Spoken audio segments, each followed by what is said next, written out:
Sometimes you know exactly what you're doing, and you do it anyway.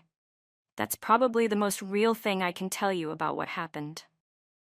Look, if you're here for some sob story about how I'm misunderstood, you're in the wrong place.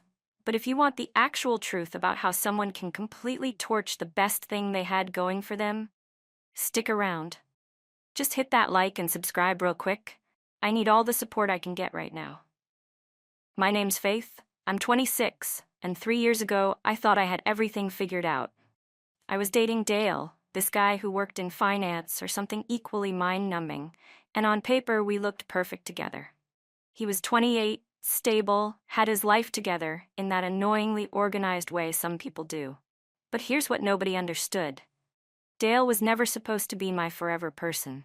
He was practice, safe practice for when I eventually met someone who actually made my heart race. Don't get me wrong, Dale wasn't awful. He was actually pretty decent, which made what I was doing feel less terrible somehow. He noticed everything, though, and I mean everything. The way I twisted my promise ring when I was lying, how I changed my nail polish before going out without him, the slight shift in my voice when I was hiding something. Most guys are completely oblivious, but Dale read people like he had some kind of superpower. Used to think it was cute. Then it became inconvenient. See, I'd been seeing Justin for about 4 months. Justin was my personal trainer, and everything Dale wasn't. Where Dale was careful and thoughtful, Justin was impulsive. Where Dale wanted to talk through every little relationship hiccup, Justin just wanted to have fun. And the physical chemistry? Dale was fine in bed, but Justin made me feel like I was starring in my own movie. The kind of movie Dale would probably analyze to death instead of just enjoying. Had this whole system worked out? Dale thought I was going to girls' nights with Hallie, but really, I was meeting Justin at his place after the gym closed. Hallie covered for me because she's a good friend, even though I could tell she didn't love lying for me. Dale never questioned it because why would he? He trusted me completely, which honestly made this whole thing easier and somehow worse at the same time. The thing about Dale was that he never tried to control me or get jealous in that possessive way some guys do. He just quietly paid attention and remembered things. Like when I said I was at Hallie's but came home smelling like a different perfume. Or when I claimed my phone died, but he could see I'd been active on social media all night. He never called me out on it directly, just stored it all away in that analytical brain of his. I kept telling myself I wasn't doing anything that terrible. Dale and I had never actually talked about being exclusive forever. The promise ring was just a promise ring, not an engagement ring. And it wasn't like I was planning to keep this up indefinitely. Eventually I'd have to choose, and when that time came, I'd handle it like an adult. I just wanted to explore my options first. What's so wrong with that? The rain was hitting our apartment windows that Tuesday night when I finally decided to rip the Band-Aid off. I'd been planning this conversation for weeks, running through different versions in my head. I was going to be gentle but honest. Tell Dale that we'd grown apart, that we wanted different things, that it was better to end things now before we resented each other. Clean, mature, no unnecessary drama. Dale was on the couch watching some documentary about financial markets or whatever, and I sat down next to him, already twisting my ring without thinking about it. "We need to talk," I said, reaching for the remote to pause his show. He looked at me with this expression I couldn't quite read. "We do." I blinked, thrown off by his tone. He was supposed to be surprised, maybe a little hurt, definitely not expecting this. "Dale, I think we both know that things between us have been..." "You mean knowing that you've been sleeping with Justin? Or knowing that you think I'm too stupid to notice?" My stomach dropped. I kept my face as neutral as possible, but inside I was scrambling. How long had he known? How much did he know? "I don't know what you're talking about." Dale actually smiled, but not in a nice way. "You only twist your ring when you're lying, and you changed your nail polish before your last girls' night, the one where Hallie texted me asking why you bailed on them." The silence stretched between us while I tried to figure out how to salvage this. Dale knowing changed everything. I couldn't be the mature one, ending things amicably. Now I looked like the cheating girlfriend who got caught. Okay, fine, I said, my voice coming out sharper than I intended. Yes, there's someone else, but it's not just that. I gestured between us, trying to regain some control of the narrative. This was never supposed to be forever, Dale. You were safe. Practice for when I found my real soulmate. The word hung in the air like a slap. Dale went completely still, and I immediately knew I'd said something I couldn't take back. Practice, he repeated, his voice flat and cold. Don't make it ugly, I said quickly. You knew I was out of your league. We both knew this was temporary. Dale stood up so fast, I actually flinched. He didn't say another word, just walked straight to our bedroom and started throwing clothes into his gym bag. Not the dramatic storming off I expected, just methodical packing like he was checking items off a mental list. I followed him, my heart racing. This wasn't how this was supposed to go. No fight? No begging? You just told me I was your participation trophy and you're just leaving? He pulled open his sock drawer and started emptying it into the bag. Why would I fight for that? My phone buzzed on the dresser, and both of us looked at it. A text from Justin lit up the screen. Still on for tonight? I lunged for the phone, but Dale had already seen it. He actually laughed, but it was the most bitter sound I'd ever heard from him. Well, you couldn't even pretend to wait until I left. It's not what you think, I said, clutching my phone against my chest. God, you're so emotional. This is exactly why I need a real man. Dale zipped up his bag and slung it over his shoulder. Ooh, someone who'll let you cheat? Someone who won't notice when you lie? Congratulations, Faith. Sounds like you found him. He pointed at my phone. Hope he remembers your allergy to shellfish. My mouth fell open. That was such a random, specific thing to bring up, but it hit me right in the chest. Dale was the only person who'd ever bothered to memorize that kind of detail about me. You're really just walking out? I blocked the doorway, suddenly desperate to keep him there. After 3 years? Dale looked me dead in the eyes. You ended us the second you called me practice. I'm just making it official. When he brushed past me, I grabbed his arm. You'll regret this. He peeled my fingers off one by one, his touch gentle but final. I only regret not seeing you sooner. The door clicked shut behind him, and I was alone in our apartment with the sound of rain and my own breathing. For the first time in my life, someone had walked away from me first. The power I'd always held in relationships, the ability to be the one who chose, it was just gone. I stood there for maybe 10 minutes before the reality hit me. Dale wasn't coming back. He wasn't going to call later asking to work things out. He wasn't going to show up tomorrow with flowers and an apology for overreacting. He was actually done. My phone buzzed again, Justin asking if I was still coming over. I stared at the text, trying to remember why I'd thought he was worth all this. 3 years with Dale, gone for what? Good sex and the thrill of sneaking around? But I wasn't about to start second-guessing myself now. I'd made my choice. Dale was too sensitive, too clingy, too invested in every little detail of our relationship. Justin was confident, uncomplicated, fun. This was what I wanted. I texted Justin back that I'd be there in an hour, then spent the next 3 days waiting for Dale to contact me. Nothing. No angry texts, no demands to talk, no attempts to get his stuff back. Just complete silence. By the end of the week, I was checking his social media obsessively. He'd unfollowed me on everything, blocked my number, and somehow managed to erase 3 years of our relationship from the internet like it never happened. Our shared Netflix account logged me out. Our Spotify playlist disappeared. Even our Google Photos album was gone. I created a fake Instagram account just to see what he was posting. Nothing. His last post was from 2 weeks ago, some boring picture of his coffee. It was like he'd vanished from social media entirely. The silence was driving me crazy. I was used to guys fighting for me, begging me to come back, making grand gestures to prove their love. Dale's complete absence felt like punishment, and I didn't even know what I was being punished for. I'd been clear from the beginning that I wasn't ready to settle down. It wasn't my fault he'd gotten more attached than he should have. Justin and I started spending more time together, but something felt off. Without the excitement of sneaking around, our relationship felt surprisingly shallow. He was great in bed and fun to hang out with, but we didn't really talk about anything meaningful. When I tried to bring up deeper topics, he'd change the subject or suggest we do something else instead. 2 weeks after Dale left, I was at Justin's place when his phone kept buzzing on the nightstand. He ignored it at first, but when it rang for the third time, he grabbed it and stepped outside to take the call. I could hear him through the door, his voice low and serious, saying things like, "I know, baby, and I'll be home soon." When he came back in, I asked who was calling. "Just work stuff," he said, but he wouldn't meet my eyes. That's when I started paying attention to the details the way Dale always had. How Justin never wanted me to stay over at his place.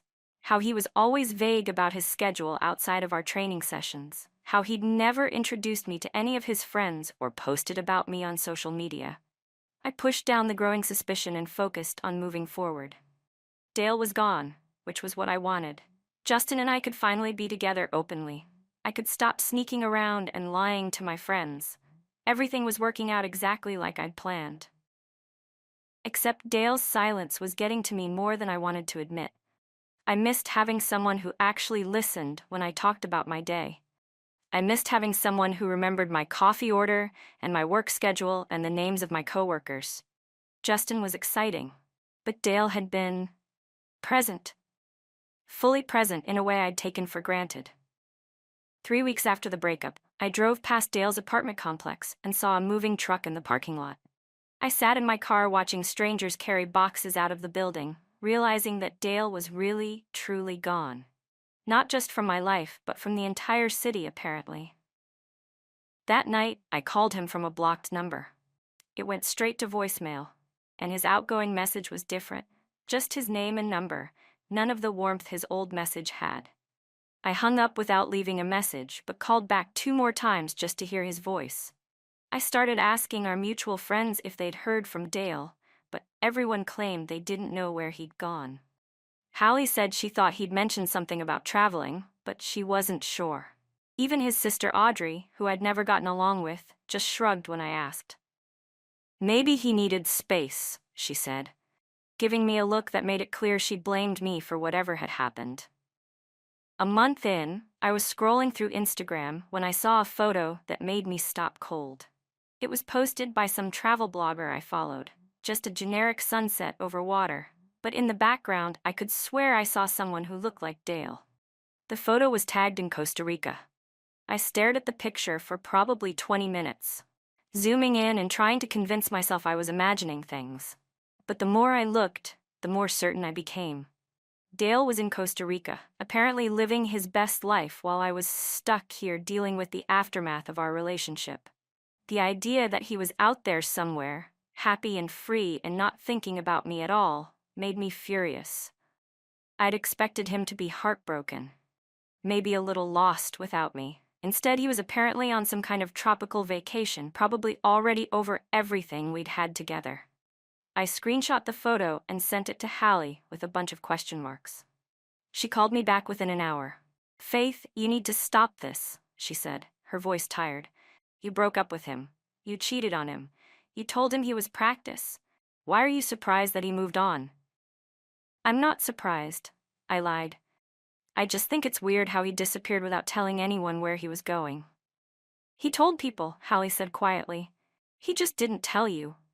That hit me harder than it should have. The idea that Dale had a whole life and support system that didn't include me, that he'd been making plans and sharing them with people who weren't me, felt like a betrayal, even though I knew I had no right to feel that way. My relationship with Justin started falling apart around the same time. He was becoming more distant, canceling our plans at the last minute, being vague about his availability. When I pushed him to spend more time together, he got defensive. "I thought you wanted to keep things casual," he said when I complained about him bailing on dinner plans for the 3rd time that week. "That was when I was with someone else," I said. "Things are different now." Justin looked uncomfortable. "Faith, I never said I wanted something serious. I thought we were just having fun."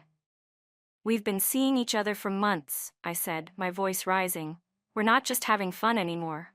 "Look, you're great," Justin said, and I could already hear the rejection coming. "But I'm not looking for anything complicated right now." Complicated. like I was some kind of problem to be solved, instead of a woman he'd been sleeping with for half a year. That's when I decided to do some investigating of my own. I started paying attention to Justin's social media, looking for clues about what he was hiding. It didn't take long to find them. There were photos going back months of Justin with the same woman, a blonde named Melanie, who appeared in his stories and posts with increasing frequency. In the most recent photos, she was wearing what looked like an engagement ring. I felt sick. I scrolled back through months of posts, seeing their relationship documented in real time while I'd been sneaking around thinking I was special. Beach vacations, family dinners, couples workouts, a whole relationship that had been happening parallel to whatever I thought Justin and I had. When I confronted him about it, Justin didn't even try to deny it. "I never lied to you," he said, which was technically true and somehow made it worse. "I never said I was single."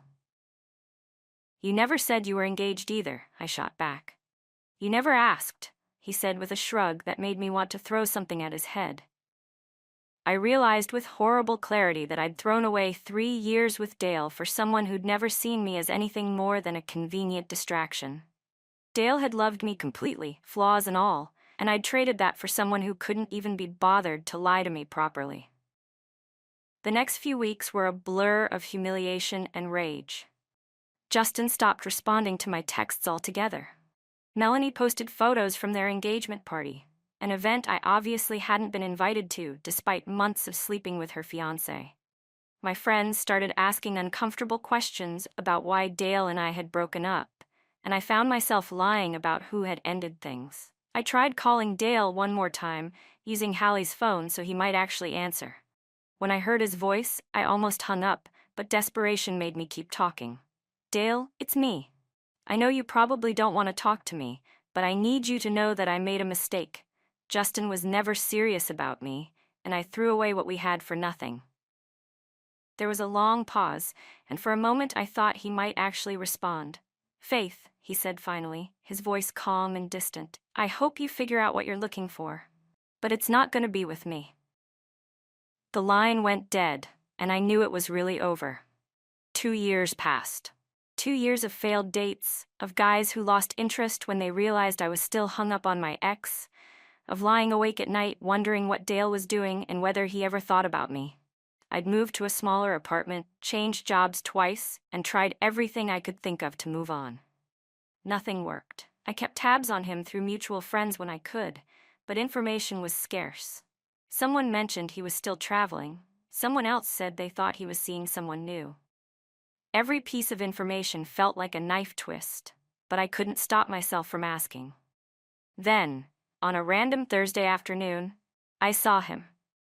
I was grabbing coffee from our old place downtown when I spotted him through the window. He was sitting at a corner table with a woman I didn't recognize. Brunette, athletic-looking, laughing at something he'd said. They looked comfortable together in a way that made my chest tight. I stood on the sidewalk for probably 5 minutes, just watching them through the glass. Dale looked different, relaxed, happy in a way I wasn't sure I'd ever seen him, even when we were together. His hair was a little longer, his skin tanned like he'd been spending time outdoors. He looked like someone who'd been living well.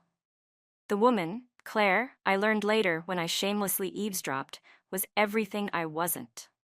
Where I was high maintenance and dramatic, she seemed effortlessly put together. Where I demanded attention and validation, she seemed content to just exist in the moment with him. Where I had always been looking for something better, she seemed genuinely happy with what she had. I watched Dale reach across the table to touch her hand, the same gentle way he used to touch mine, and something inside me cracked open. This was what I'd thrown away. This was what I'd called practice and settling. A man who loved completely and faithfully, who paid attention to every detail, who showed up every single day ready to build something real. And I'd destroyed it because I thought I deserved more. When they got up to leave, I panicked and pushed through the coffee shop door, nearly colliding with them on the sidewalk. "Dale?" I said, my voice coming out smaller than I intended.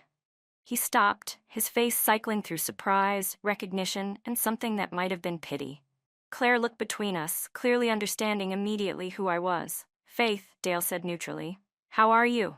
I'm good, I lied. You look really good. Thanks, he said, his arm moving protectively around Claire's waist. This is Claire.